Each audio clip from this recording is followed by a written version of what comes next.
Hey there, Porsche Files. What are we working on today?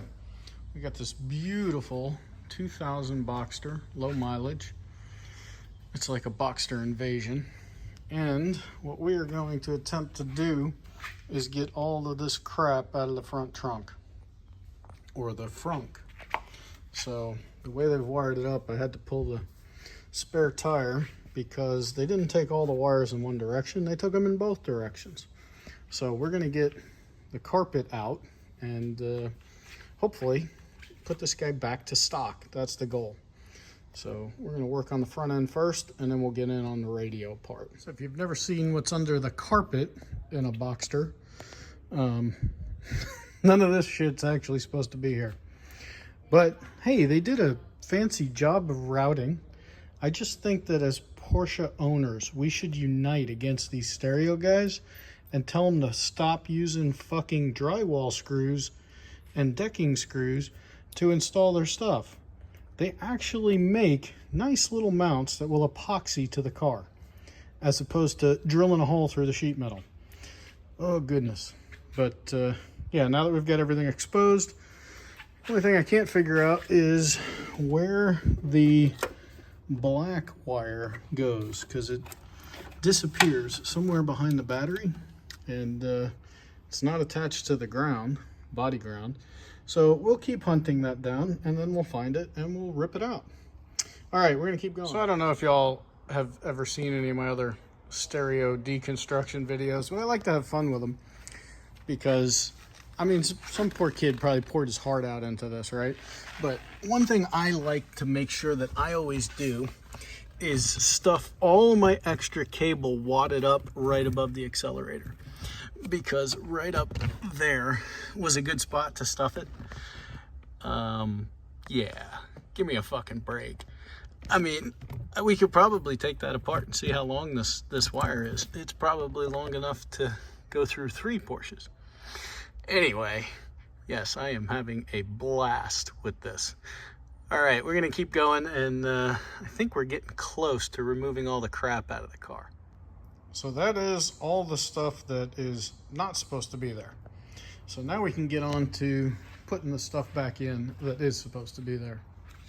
We're not going to start up here. This is the more difficult side, and there's a blue wire that I'm not exactly sure what they did or where they grabbed it from.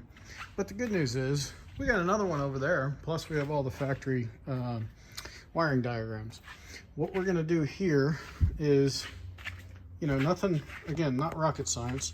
When I do aftermarket stereo installs, what I like to do is find a jumper and not cut the cables, right? They make jumpers that you just grab the wires off that you want. But in this case, we've got, looks like both channels have been cut, or I'm sorry, they were spliced in. So we cut off the other crap, and we're gonna put these back together. And we are gonna use solderless crimp connectors with a little bit of Raychem DR25 over the top of it. So we're gonna lose probably 3 inches of twisted pair, but I don't think the 40 watt amp is gonna care too much about that. So we're gonna get on with it. I'll set you guys up on time lapse so that you can follow along.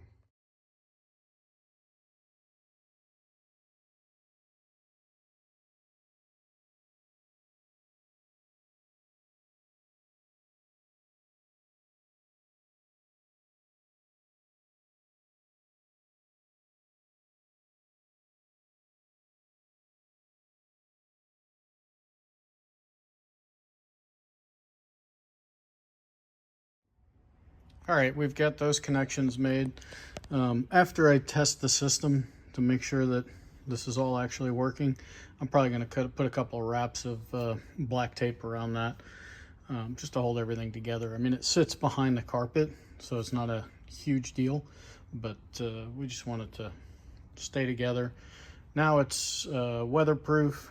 If anything happens where any moisture gets in the trunk for some reason, those are good. We got heat shrink on there with those solderless crimps. Not gonna have a problem. All right, we're gonna move to the inside of the car here in a minute, but I think first I'm gonna go get my vacuum so I can get all the junk out of the bottom of the the frunk. All right, so here's a little more fun. So they stripped back the remote wire and then they tied this blue wire to it.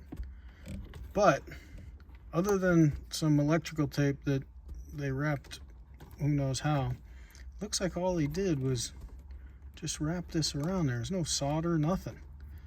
So this is good stuff. People wonder, hey, how come my stuff doesn't work? Well, it's because you live in Florida and you got corrosion. So we're gonna snip that out of there, and then I don't know what we're gonna do there. Maybe put some epoxy and some tape on it, maybe just some tape. But yeah, this is unbelievable. Like I said, somebody probably poured their heart and soul into this install, but stuff like that, it's just junk. All right, we're gonna get on with it. Okay, this is gonna be the money shot. We are going to put the key in the ignition, turn it to on. Oh fuck, no battery. Okay, money shot take 2. Where's Ron Jeremy when you need him? So this thing is going in the ignition. It's blinking red, I don't know what that means. Ignition on. Push the magic on button. And it wants a code. Fuck. Yeah. What's the code? Did they write it on here? No, that would have been, oh yeah, 7252. 7252. So let's see.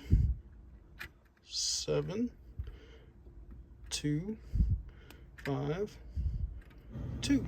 Hey! We got noise, but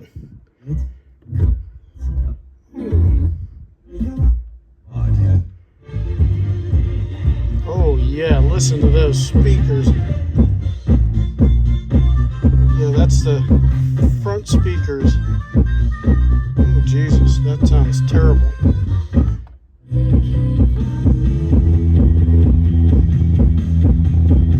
Awesome. And then let's see if the DSP works. Hey, the DSP works. Sweet.